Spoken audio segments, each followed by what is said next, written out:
Olá, meu nome é Luiz Felipe Amaral, sou gestor da Equitas Investimentos, na sequência de vídeos para falar sobre o que esperar dessa crise, como é que a gente está enxergando ela no olho do furacão.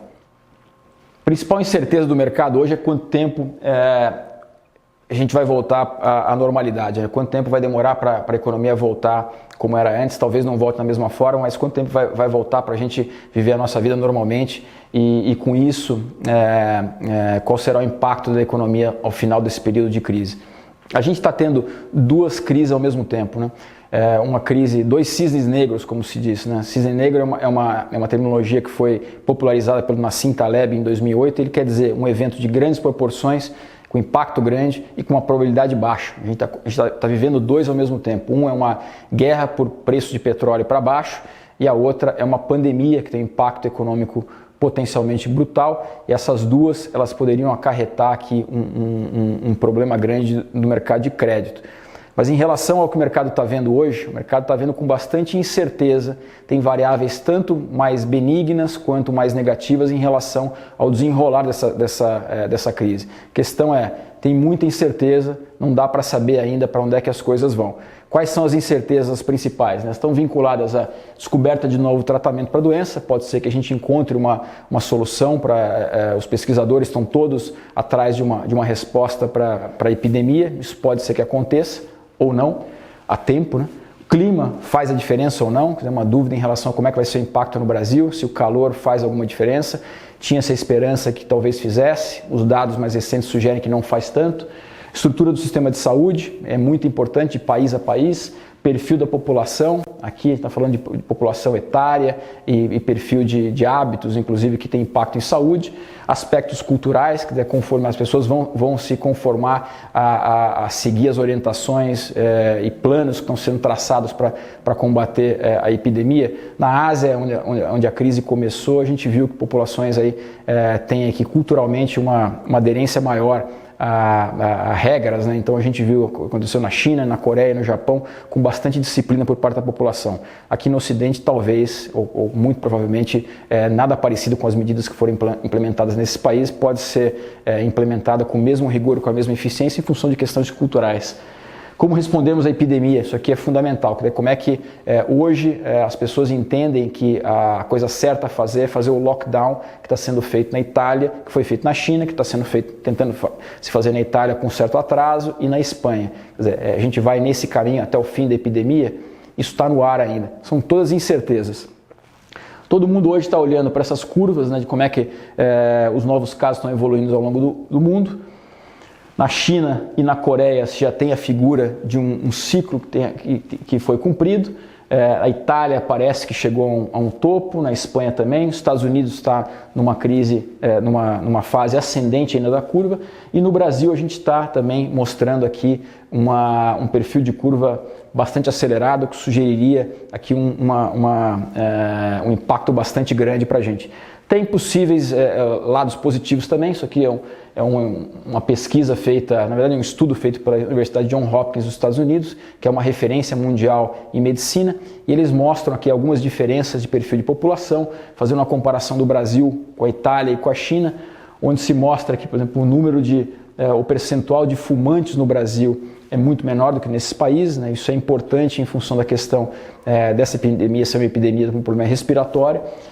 E a demografia do país é uma população muito mais jovem. A gente sabe que essa é uma doença que vai impactar muito mais os idosos e as pessoas com saúde mais vulnerável, e aqui a gente tem uma população um pouco mais jovem. Mostra também que a gente conseguiu tomar medidas antes do que a Itália tomou, quer dizer, a gente está vendo o que está acontecendo na China e o que está acontecendo na Itália, e tomamos as medidas antecipadamente. E o sistema de saúde do Brasil aqui conta com um número de leitos de UTI por 100 mil habitantes maior do que nos países da Europa.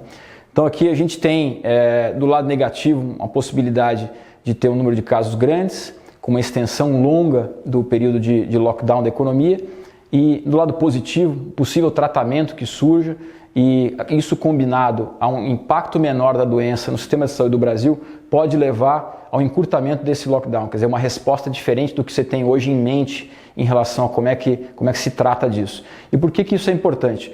Porque quanto mais a gente fica parado, mais incerteza na economia real, as empresas elas estão, primeiro, postergando pagamentos, e isso tem um efeito em cascata na cadeia. Quer dizer, a empresa grande ela não paga os fornecedores, às vezes fornecedores menores, ela tenta evitar pagamentos para bancos, ela tenta evitar o pagamento ou postergar o pagamento para as pessoas, e você tem um efeito em cascata na economia. Então isso pode gerar, com um alongamento grande desse período, pode gerar consequências que vão ser duradouras. Então é fundamental entender esse ciclo, quanto tempo a gente vai demorar para voltar a uma certa normalidade na economia. Essa é a grande incerteza que os mercados vivem hoje, e na incerteza os mercados tendem a jogar, a precificar, dando peso para o pior cenário ou para um dos piores cenários. Então se dá hoje muito pouco peso para alguma coisa um pouco mais benigna. Uma das perguntas que as pessoas nos fazem é: poxa, já que a gente sabe que vai piorar antes de melhorar, não é melhor vender agora as minhas ações e recomprar no momento onde isso estiver mais claro? A resposta como eu mostrei antes, que o mercado ele se antecipa e reage à incerteza. Então tudo isso que as pessoas estão vendo agora e vão começar a ver nas televisões mostrando o impacto que está acontecendo nos hospitais, que já é previsto, isso já está de certa forma embutido nos preços. Os agentes de mercado, todo mundo que vive o dia a dia de mercado já está se antecipando a isso e jogaram os preços para baixo. E como eu falei, nesse momento de incerteza, a tendência das pessoas é jogar, dar um peso maior para o pior cenário. E uma outra pergunta que vem com frequência é: poxa, já que os mercados exageram no preço nesses momentos de incerteza e caiu bastante, sabe que não é o momento de sair comprando tudo? A gente não aconselha sair comprando tudo. A gente aconselha investidores a terem calma nesse momento de incerteza, fazerem muito pouco, adotarem uma postura parecida com a nossa. A nossa postura primeiro, identificar que essa é uma crise duradoura, profunda, e ter uma postura inicialmente cautelosa. A gente optou por fazer caixa para poder, ao longo dessas semanas, talvez meses, conseguir voltar a alocar 100% do nosso caixa em boas oportunidades que devem surgir. Não tenha pressa nesse momento de sair fazendo compras. Um conselho que a gente sempre dá para as pessoas, e vale sempre, mas vale nessa crise também, tenha uma abordagem no seu investimento de renda variável de ações de médio e longo prazo.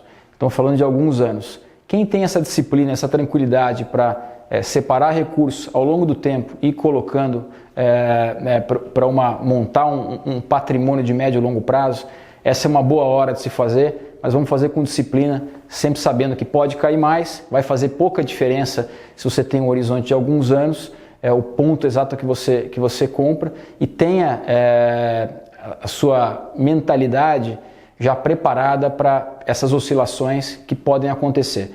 Mas saiba que, se você investiu em ações olhando um médio e longo prazo, as variações de preço não necessariamente refletem variação de valor. A gente acredita que tem uma diferença grande entre preço e valor. O mercado muda bastante os preços, mas o valor, que é participação de companhias que vão ao longo do tempo conseguir gerar caixa e dividendos, isso está preservado, ou está em grande parte preservado, nesses momentos de crise. Então a gente aconselha isso: investimento em renda variável, médio e longo prazo. Para mais informações, entre no nosso site e siga nas nossas redes sociais.